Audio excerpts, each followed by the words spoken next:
शकुंतला जी उस रात अपने कमरे में अकेली बैठी थीं। बाहर ठंडी हवा चल रही थी, लेकिन उनके दिल के अंदर उससे भी ज्यादा ठंड उतर चुकी थी। एक कप चाय के लिए बहू ने उन्हें जिस तरह अपमानित किया था, वह शब्द बार बार उनके कानों में गूंज रहा था। उन्हें लग रहा था जैसे वह अपने ही बेटे के घर में कोई मेहमान नहीं, बल्कि बोझ बनकर रह गई हैं। उन्होंने धीरे से अपनी पुरानी संदूक खोली। उसमें कुछ पुराने कपड़े, पति की तस्वीर, बच्चों की बचपन की कॉपियां, पुराने खिलौने और कुछ खत रखे हुए थे। पति की तस्वीर हाथ में लेते ही उनकी आंखों से आंसू बहने लगे। उन्हें अपने पति की बातें याद आने लगीं। वह हमेशा कहा करते थे कि शकुंतला, बच्चे चाहे कितने भी बड़े हो जाएं, माँ बाप को कभी अकेला मत समझना। लेकिन आज वही बच्चे उन्हें अकेला छोड़ चुके थे। उन्हें वह दिन याद आया जब राजेश छोटा था। सर्दियों की रातों में जब उसके पास पहनने के लिए स्वेटर नहीं होता था, तब शकुंतला जी अपनी पुरानी शॉल उसे ओढ़ा देती थी और खुद ठंड में बैठी रहती थी। जब वह बीमार पड़ता था तो वह रात रात भर जागकर उसकी सेवा करती थी।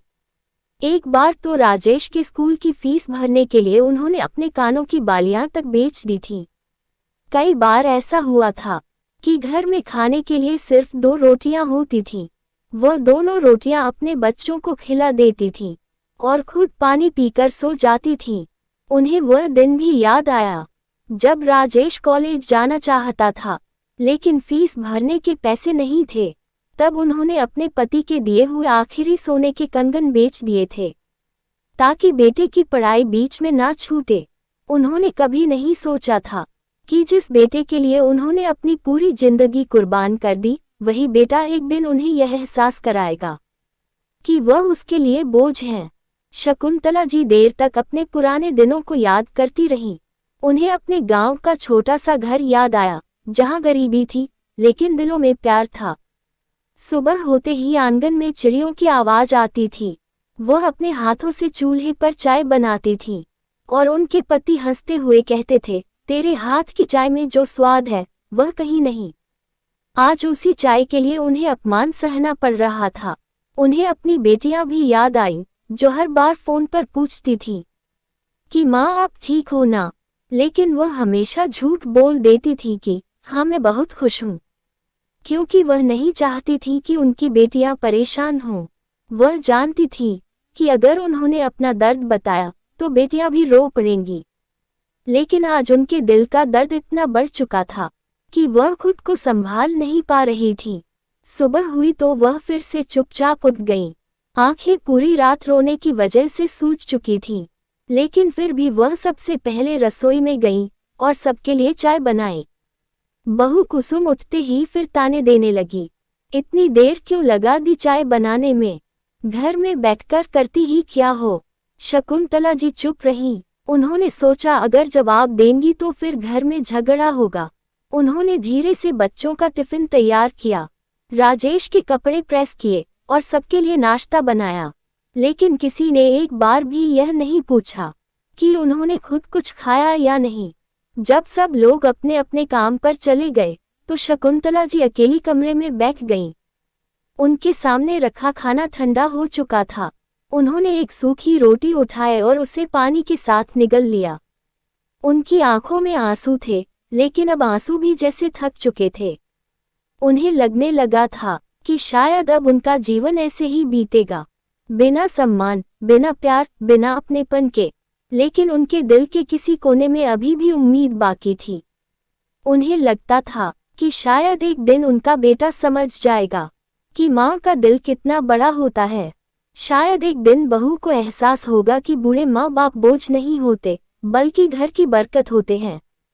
शायद एक दिन ये घर फिर से घर बन जाएगा, जहाँ तानों की जगह प्यार होगा। लेकिन फिलहाल तो हर दिन उनके लिए एक नई परीक्षा बनकर सामने आ रहा था। समय बीतता गया और शकुंतला जी की जिंदगी पहले से भी ज्यादा मुश्किल होती चली गई। अब बहू कुसुम ने उन्हें घर के हर काम में लगा दिया था। सुबह सबसे पहले उठना, सबके लिए चाय बनाना, बच्चों का टिफिन तैयार करना, बर्तन धोना, सब्जियां काटना, कपड़े तय करना, और फिर भी दिन के अंत में उन्हें सिर्फ ताने ही मिलते।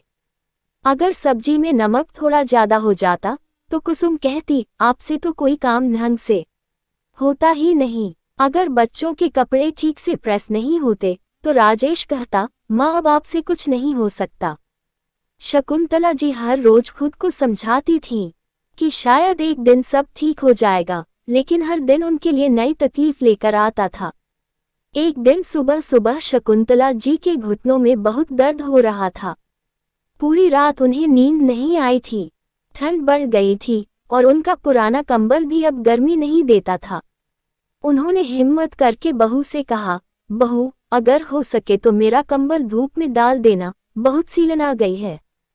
कुसुम ने मुंह बनाते हुए कहा, मम्मी जी आपको हर समय कोई ना कोई शिकायत रहती है। अभी मुझे ऑफिस जाना है, बच्चों को तैयार करना है, घर संभालना है। आपके कंबल के लिए मेरे पास समय नहीं है। शकुंतला जी चुप हो गईं। उन्होंने खुद ही भारी कंबल उठाकर बाहर डालने की कोशिश की, लेकिन हाथ कांपने लगे और वह गिरते गिरते बची। उस दिन दोपहर को उन्होंने अपने लिए 2 रोटियां बनाईं। हाथ कांप रहे थे, इसलिए रोटी थोड़ी मोटी और टेढ़ी बन गई। तभी कुसुम ऑफिस से जल्दी घर आ गई। उसने रोटी देखी और बोली, आपको अपने लिए तो बढ़िया खाना चाहिए, लेकिन जब बच्चों के लिए बनाती हैं तब बस जैसे तैसे बना देती हैं। शकुंतला जी ने धीरे से कहा, बहू हाथों में अब पहले जैसी ताकत नहीं रही। लेकिन कुसुम ने उनकी बात अनसुनी कर दी। धीरे धीरे घर में उनका सम्मान और कम होता गया। अब उन्हें खाने के लिए भी सबसे आखिर में बुलाया जाता था। पहले बच्चे खाते, फिर राजेश और कुसुम, और जो बच जाता वही शकुंतला जी के हिस्से में आता। कई बार सब्जी खत्म हो जाती तो उन्हें सिर्फ अचार और सूखी रोटी से काम चलाना पड़ता। कई बार दूध खत्म हो जाता तो उन्हें चाय भी नहीं मिलती। तब अत्याचार और बढ़ गया था। एक दिन उन्होंने बहू से चाय मांगी तो बहू ने उनको चिमटा फेंक के मरा। लेकिन वह फिर भी किसी से शिकायत नहीं करती थी। उन्हें लगता था कि अगर उन्होंने कुछ कहा तो फिर घर में झगड़ा होगा और बच्चे परेशान होंगे। एक दिन उनकी तबीयत बहुत ज्यादा खराब हो गई। उन्हें तेज बुखार था, सिर चकरा रहा था और पूरे शरीर में दर्द था। उन्होंने कई बार राजेश को आवाज लगाई, लेकिन वह ऑफिस के लिए तैयार हो रहा था।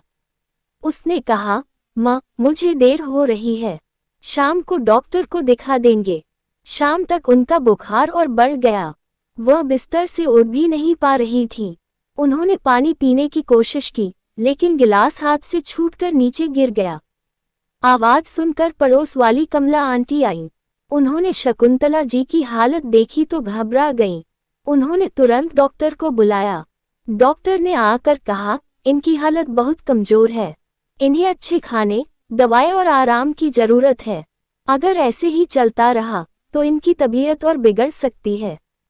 जब शाम को राजेश और कुसुम घर लौटे तो कमला आंटी ने उन्हें खूब सुनाया। उन्होंने कहा, जिस माँ ने तुम्हें पाल पोस कर बड़ा किया, आज तुम उसी की ऐसी हालत कर रहे हो। तुम्हें शर्म आनी चाहिए। लेकिन राजेश ने सिर झुका लिया और चुपचाप कमरे में चला गया। कुसुम ने भी कोई जवाब नहीं दिया। शकुंतला जी यह सब सुन रही थीं। उन्हें दुख भी हो रहा था और शर्म भी कि आज पड़ोसियों के सामने उनके बच्चों को इतना सुनना पड़ा। लेकिन उनके दिल में कहीं ना कहीं ये भी था कि शायद अब उनके बेटे को अपनी गलती का एहसास होगा। उस रात शकुंतला जी बहुत देर तक जागती रहीं। उन्हें अपनी बेटी नेहा की याद आ रही थी। नेहा हर बार फोन पर कहती थी, माँ आप मेरे पास आ जाओ। लेकिन शकुंतला जी हर बार मना कर देती थी। उन्हें लगता था कि बेटी के घर रहना अच्छा नहीं लगेगा, लोग बातें बनाएंगे। लेकिन आज पहली बार उन्हें लगा कि शायद बेटी के घर रहना ज्यादा अच्छा होता, कम से कम वहां उन्हें प्यार और सम्मान तो मिलता। उन्होंने धीरे से भगवान की तरफ देखा और कहा, हे भगवान, अगर मुझसे कोई गलती हुई है तो मुझे सजा दे दो, लेकिन मेरे बच्चों के दिल में थोड़ा प्यार भर दो। जब पिंकी कई साल बाद पढ़ाई खत्म करके घर लौटी तो उसने अपनी दादी को देखकर उन्हें पहचानना तक मुश्किल हो गया। पहले जो दादी हमेशा हंसती रहती थी, आज उनके चेहरे पर सिर्फ उदासी थी। उनके बाल पूरी तरह सफेद हो चुके थे, आंखों की चमक गायब हो चुकी थी उनके हाथ इतने कमजोर हो गए थे कि एक गिलास पानी तक ठीक से नहीं पकड़ पाती थी। पिंकी को ये देखकर बहुत दुख हुआ। उसने अपनी दादी के कमरे में जाकर देखा कि वहां टूटा हुआ पलंग था, पुराना गंदा कंबल था और कोने में रखी दवाएं धूल खा रही थीं। उसे समझते देर नहीं लगी कि उसकी दादी इस घर में कितनी तकलीफ झेल रही है। उस रात उसने अपनी दादी के पास बैठकर बहुत देर तक बातें की। शकुंतला जी ने पहले तो सब कुछ छुपाने की कोशिश की, लेकिन जब पिंकी ने प्यार से उनका हाथ पकड़ा तो उनका दर्द आंसुओं बनकर बह निकला। उन्होंने बताया कि कैसे बहू हर दिन उन्हें ताने देती है, कैसे बेटा उनकी बात तक नहीं सुनता, कैसे कई बार उन्हें भूखा सोना पड़ता है। पिंकी यह सब सुनकर अंदर से टूट गई। उसे अपने बचपन के दिन याद आने लगे। वही दादी थी जो उसे हर रात कहानी सुनाकर सुलाती थी। वही दादी थी जो उसकी हर छोटी बड़ी जिद पूरी करती थी। जब उसकी माँ उसे डांटती थी तब दादी ही उसे अपने आंचल में छुपा लेती थी। जब वह बीमार पड़ती थी तो दादी रात भर उसके सिरहाने बैठी रहती थी। आज वही दादी इतनी अकेली और मजबूर थी। अगली सुबह पिंकी ने घर में सब कुछ गौर से देखा। उसने देखा कि उसकी माँ कुसुम दादी से ऐसे बात करती है जैसे वह कोई नौकरानी हो। उसने देखा कि उसके पिता राजेश को अपनी माँ की तकलीफ दिखाई ही नहीं देती। वह बस ऑफिस, पैसे और अपने आराम में उलझे हुए थे। पिंकी को सबसे ज्यादा दुख तब हुआ जब उसने देखा कि दादी सबके लिए गरम गरम नाश्ता बना रही है, लेकिन खुद उनके हिस्से में सिर्फ बची हुई ठंडी रोटी आई। वह चुपचाप अपने कमरे में गई और बहुत रोई। उस दिन उसने फैसला कर लिया कि अब वह अपनी दादी को इस घर में और नहीं रहने देगी। शाम को जब सब लोग अपने अपने काम में लगे थे, तब पिंकी ने अपनी दादी का सामान धीरे धीरे बांधना शुरू कर दिया। शकुंतला जी ने हैरानी से पूछा, बेटा यह क्या कर रही है? पिंकी ने उनकी आंखों में देखते हुए कहा, दादी अब आप यहाँ नहीं रहेंगी, अब आप मेरे साथ चलेंगी। मैं आपको इस घर में और अपमान सहते हुए नहीं देख सकती। शकुंतला जी घबरा गईं। उन्होंने कहा, नहीं बेटा, मैं कहाँ जाऊंगी? लोग क्या कहेंगे और फिर तेरे मम्मी पापा क्या सोचेंगे? लेकिन पिंकी अब फैसला कर चुकी थी। उसने कहा, लोग क्या कहेंगे, ये सोच सोचकर ही आपने अपनी पूरी जिंदगी बिता दी। अब आप वही करेगी जिससे आपको खुशी मिले। जब कुसुम ने देखा कि पिंकी दादी का सामान बांध रही है तो वह गुस्से से आग बबूला हो गई।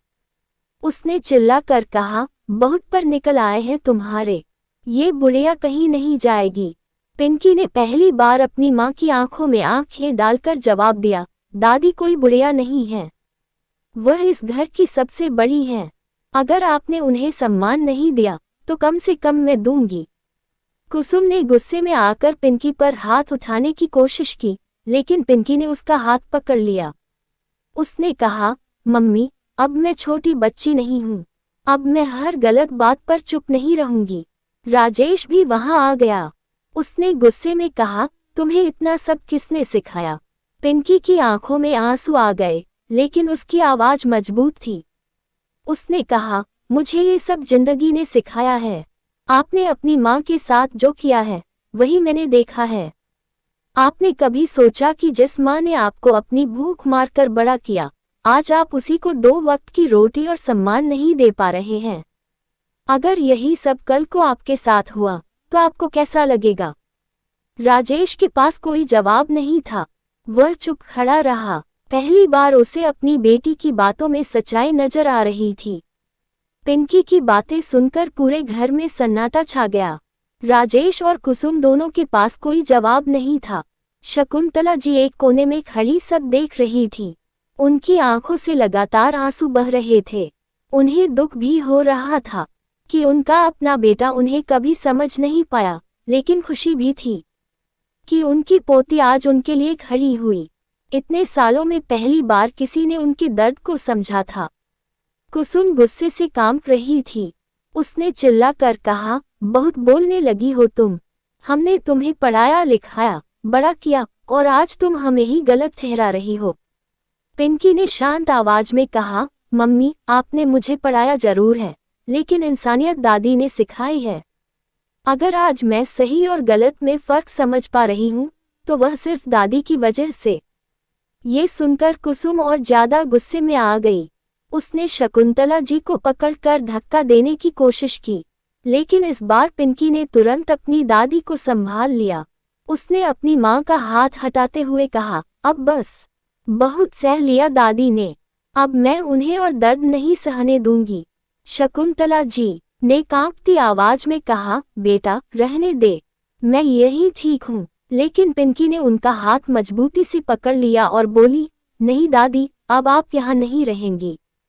जहाँ इज्जत ना हो, वहाँ रहना सबसे बड़ी सजा होती है। फिर उसने राजेश की तरफ देखा और बोली, पापा, आज आप अपनी माँ को बोझ समझ रहे हो, लेकिन याद रखना, एक दिन आप भी बूढ़े होंगे। तब अगर आपका बेटा भी आपके साथ ऐसा ही करे, तो आपको कैसा लगेगा? राजेश की आंखें झुक गईं। उसके मन में बचपन की कई बातें घूमने लगीं। उसे याद आया कि कैसे उसकी माँ ने उसके लिए अपने गहने बेच दिए थे, कैसे वो खुद भूखी रहकर उसे खाना खिलाती थी, कैसे बरसात की रातों में वह उसके ऊपर पूरा कंबल डाल देती थी और खुद ठंड में बैठी रहती थी। उसे अपनी हर गलती एक एक करके याद आने लगी, लेकिन अब बहुत देर हो चुकी थी।